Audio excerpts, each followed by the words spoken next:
Ben, is it a good time to be making the trip to Sunderland following the victory last weekend? Yeah, I think so. I think it's given us a boost and confidence. We've had a full week of training to prepare, so it's good. It's a fantastic stadium. Really, it's a Premier League club playing in League One, so it's a great occasion for the players, and we go there fully motivated and looking forward to the game. Yeah, you mentioned the calibre of the club. I suppose it's just another example of how tough League One is, really, when there's a team like Sunderland who everyone thought they'd easily get out of it, but that's certainly not the case.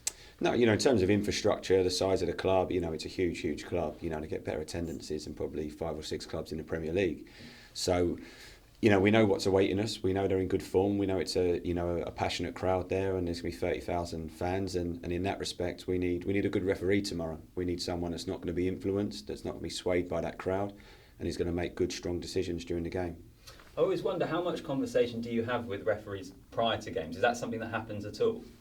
Not too much, to be honest. I mean, I don't speak to them. I don't tend to speak to them during the game or after the game. They're making the decisions, and we do give feedback in terms of performances. We were disappointed with some of the recent games with some of the standard of refereeing, and we fed that back, and they've been good enough to feed that back to us. So that's all you can do, is just give our honest feedback in terms of how we see it, and then listen to what they say in terms of the processes they're going through. I mentioned the result last weekend. Has there been a notable difference in the mood around training, around the boys this week because of that? Not really, to be honest, because it was good beforehand. In terms of training, the levels, the standards, it's been good for a number of weeks now, and I think that's been consistent across the performances.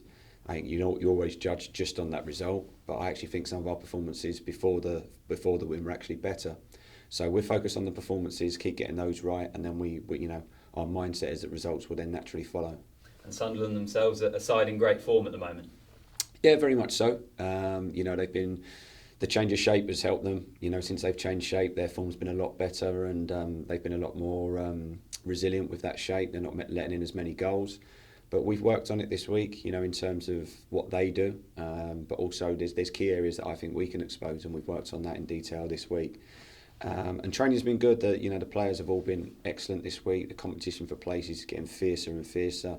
The environment that we're creating is improving week on week. So in that respect, very, very pleased. Yeah, how do you break Sunderland down? I think it's 7 clean sheets in their last 8 games. Yeah, as I say, we've looked at their shape. We think there's strengths to their shape, but there's also weaknesses, as there is with anything. So we need to expose those areas. We need to do very well with the ball, and we need to be resolute defensively ourselves. I think set pieces are going to be important. They're a good set piece side. I think we can cause problems off set pieces. So it's a game. You've got to stand up to it. You've got to deal with the crowd, but then we've also got to play our way and use the ball well when we have it. A few bits of team news. I think in the development squad, or Josh Hare got a run out this week, so a lot of the fans happy to see him back playing. I think September the last time he was in first team action. Just how is he, and how close would he be to potentially being in first team action again? Yeah, Josh isn't far away at all now. There's been no real reaction from Tuesday. He was a bit tired. He was a bit fatigued because it was his first game, but he's done really well. He's a great kid, great attitude. And I've known Josh a long time, so really pleased for him to get back. And we're probably looking at a week or two in terms of him coming back into the first team fold. And 2 of the others were Tariq and Roland. How are they both getting on? Yeah, great. It was good for Tariq to get another 90 minutes. It was a good run out for Roland, Cam Hargreaves as well. So we worked the week in terms of what's right for the group, what's also right for individual players. So players that haven't had as much playing time, they need a different schedule to the players that have been playing regularly. So I think we've had a good week in that respect in terms of players getting what they need at this stage of the season, and that's important moving forward over the next few weeks as well. Thanks a lot. Safe travels. Thank you.